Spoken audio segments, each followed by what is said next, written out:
The first time Jonah Mercer tasted real success, it arrived in a champagne flute and a flashbulb's glare. He'd grown up in Erie, Pennsylvania, a town of rusted factories and Sunday football games, where ambition was a polite idea you kept to yourself. Jonah learned early to be practical: a scholarship to a state university, an internship at a logistics company, a knack for seeing patterns in chaos.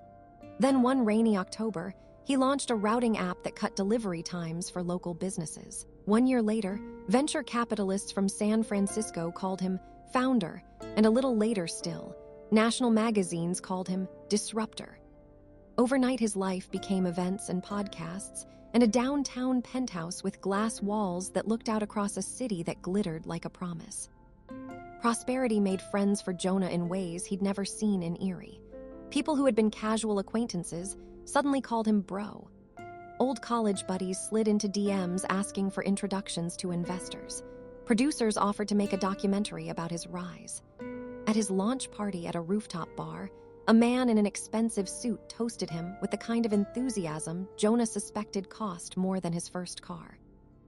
Jonah, who had always been wary of the loud and the flattering, told himself it was fine. Of course it was fine.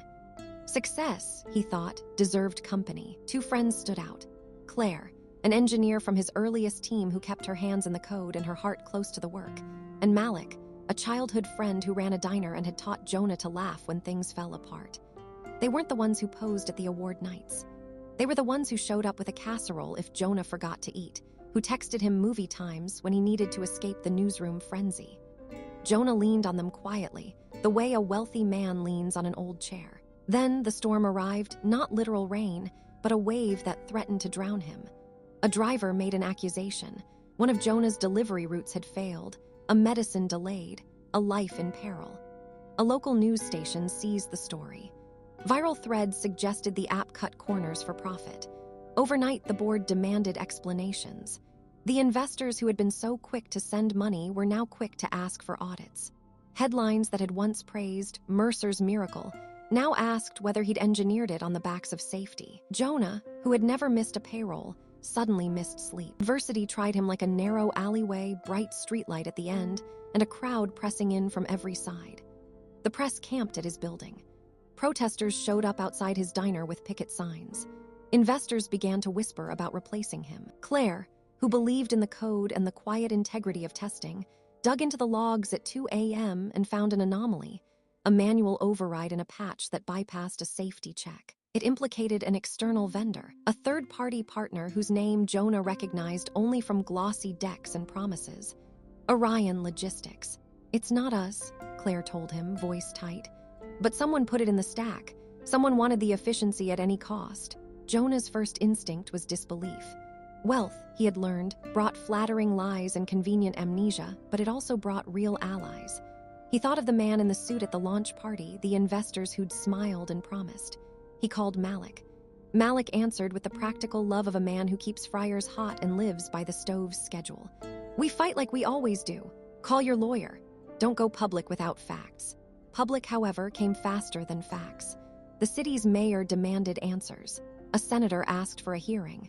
Jonah's lawyers counseled silence. Investors suggested a quiet buyout. The vendor denied wrongdoing. The tweets multiplied. Jonah felt the old eerie logic cracking in his hands. Hustling and honesty had been enough for small towns. Here, the machinery was larger and colder. Prosperity had drawn people like moths to a porch light. Some of the moths were friends, most were not. Jonah learned that during the first closed-door board meeting. Men and women in tailored coats spoke about reputations like they were stocks, fluctuating, disposable, salvageable by a well-placed apology. The chairman, a polished presence who'd once called Jonah visionary, recommended swift action: a public mea culpa, then a purchase of the vendor's shares and a rebranding. Jonah sat and watched his company become a chessboard he hadn't intended to play on. At the hearing, cameras angled like hungry birds. Jonah's jaw felt thick as he listened to testimony. A mother took the stand and spoke about the breathless night when medicine had not arrived in time. Her voice was not angry so much as exhausted, an honest ledger of fear. Jonah wanted to say every possible thing. "Sorry, I'm investigating, hold on, we'll fix this." Instead, he remembered Claire's midnight discovery. He remembered Malik's steady voice. He remembered the man in the suit who'd toasted him, whose firm had a stake in Orion Logistics. "Who's standing with me?" Jonah asked aloud, not to the cameras but to the people he loved. Claire stood. Malik stood. A few engineers who had been with him before the headlines continued to show up in the office, bleary-eyed and resilient. But others who had once toasted him were suddenly absent. The producers canceled. The investors called for emergency meetings. Jonah felt the gnawing loneliness that prosperity can create. When the applause falls away, so too do many of the smiles. The heart of the story, Jonah realized, with a painful clarity, was not about clearing his name. It was about discovering which hands would pull him from the mud and which hands would push to see him stuck there. And being tested, he thought, was not a problem to solve with an app. It was an opportunity to learn who people were when the electricity went out. Claire worked like someone atoning for a personal oath. She traced transactions and API calls, hacked through obfuscation until a pattern emerged. An offshore shell company, payment trails through 2 countries, and a single point of authority in the Orion stack that matched the access credentials of the man who had toasted him at the launch, Gregory Hale, a charismatic investor whose charisma had brokered Jonah's first infusion of capital. Jonah sat with the word power. In Erie, power had been who could fix the rusted roof. Here, it was the ability to bend truth into a marketable product. It had made friends for him because people liked aligning themselves with winners. It had written new names into his Rolodex, names that glittered now, but were only as substantive as the moment they served them. "Jonah," he said, "you built something beautiful, sad about the hiccup. You played with my company," Jonah said quietly. The crowd, trained to pretend not to listen, shifted. Hale's smile didn't melt. "You don't understand high finance, kid. Sometimes accidents happen. Bad PR is part of the process." That answer sounded like dismissal. Jonah felt something inside him shift. Not the pain of attack, but the clarity of a man who'd finally stopped pretending every hand extended was a helping one. Prosperity had brought Hale near, but prosperity had not earned him Jonah's loyalty. Adversity, Jonah learned, would test the rest. The trial, such as it was, unfolded in the glare of social media and the heavy hum of courtroom HVAC. Jonah was not a villain. He was a steward of a system. Evidence mounted, Claire's findings, bank records, Hale's emails, and with each piece, the narrative tilted. The media, which had thrived on spectacle, began to whisper about industry malpractice and regulatory gaps.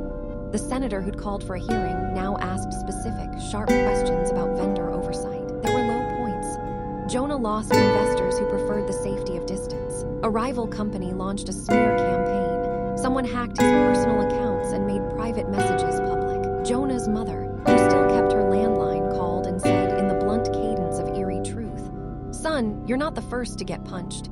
Keep your head." And there were bright ones. Malik rallied the diner community to donate meals to the engineers working midnight shifts. Claire's partner surprised them with legal contacts in Chicago who volunteered to review the evidence pro bono.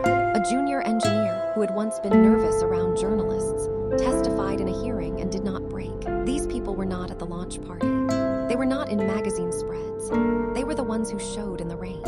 In the end, the case did not produce a neat Hollywood ending. Hale was indicted for falsifying logs and altering performance metrics. Orion Logistics admitted to failures and paid fines. Jonah's company survived, but the victory was not without scar tissue. Trust had been eroded, and rebuilding it required more than a PR campaign. He accepted that. He knew now that some bridges must be rebuilt stone by stone. The lesson was not only legal, it was profoundly human. Jonah learned to measure people by their actions in the dark. The late-night engineer who slept at the office rather than flee. The diner owner who posted a simple sign. "We stand with truth," because it was easier to take a stand than to keep neutral. Prosperity had attracted acquaintances who wanted a photograph with him. Adversity had revealed friends who wanted a minute of his time, a plate of food, a shoulder. Months later, standing in his penthouse that no longer felt like a stage, Jonah wrote a letter to his team. He did not need the investors to read it. He needed the people who had stayed. "I believed success would tell me who I was," he wrote. "What I learned is the opposite. Who stayed taught me what I could become. Prosperity will make friends, that's its nature. Adversity will try them. But if you answer adversity with patience, with truth, with relentless work, you don't just survive, you find the people worth keeping." He instituted policies that looked pedestrian, but meant everything. Stricter vendor audits, transparent reporting dashboards, and mandatory off-board checks for any third-party code. He invested in community programs, funding scholarships in Erie for kids who wanted to study software, but didn't always feel welcome in the tech world. He donated to a national initiative that funded emergency medical deliveries in rural areas, the very thing that had become a story in the news. More subtly, Jonah began to redefine what success meant.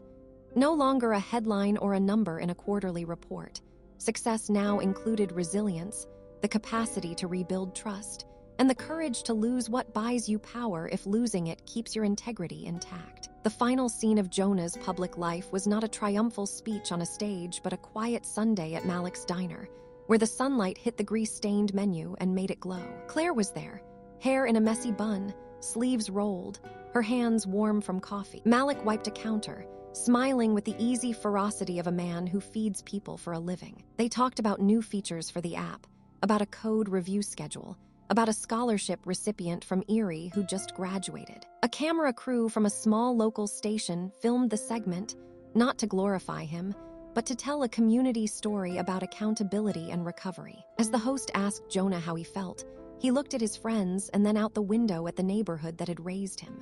He remembered the clang of factory gates and the smell of rain on asphalt, the diner floors and the thrift store coats. He thought of the night the mother had testified, her voice a ledger of fear that now fed a different project, a program to ensure critical deliveries were prioritized and proofed not by profit, but by care. "I learned a hard lesson," Jonah said into the microphone, honest and tired and steady. "Prosperity will bring you people who want something from you. Adversity will show you who will give something back. If that's not worth the price of humility, I don't know what is." The segment ran for a week, buried under other headlines, then forgotten. But in Erie, a few kids saw Jonah's story and believed someone from their town could build something that mattered and then, crucially, pay that thing forward. Malik's diner got a little busier. Claire found a new love in her work that was not in headlines, but in the integrity of code. Jonah slept without the weight of pretense. In a nation that prizes hustle and reward, Jonah's journey became a quieter myth. The one where the protagonist doesn't keep everything he gains, but keeps the people who show up. In that small, practical generosity, he found the meaning that prosperity alone could never buy. Prosperity had made him friends. Adversity had tried them. What mattered, Jonah learned, was which hands remained when the lights dimmed, and whether he, in turn, would reach out to those who needed help the way Malik reached out to him over a coffee-stained counter. In a nation that prizes hustle and reward, Jonah's journey became a quieter myth, the one where the protagonist doesn't keep everything he gains, but keeps the people who show up. In that small, practical generosity, he found the meaning that prosperity alone could never buy. Prosperity had made him friends. Adversity had tried them. What mattered, Jonah learned, was which hands remained when the lights dimmed, and whether he, in turn, would reach out to those who needed help the way Malik reached out to him over a coffee-stained counter. Years later, at a modest ceremony honoring community service, Jonah handed the microphone to Malik and said, "This belongs to the people who never left the kitchen." The applause was simple but honest. Outside, the city gleamed, as it always does at night, full of promises. Jonah thought about that glare, about the moths and the porch light. He thought about the people who had stayed and the ones who had left. He knew now that life was less about the flashbulb than about the steady, quiet work of keeping promises. And for Jonah Mercer, that was the only success he wanted to measure.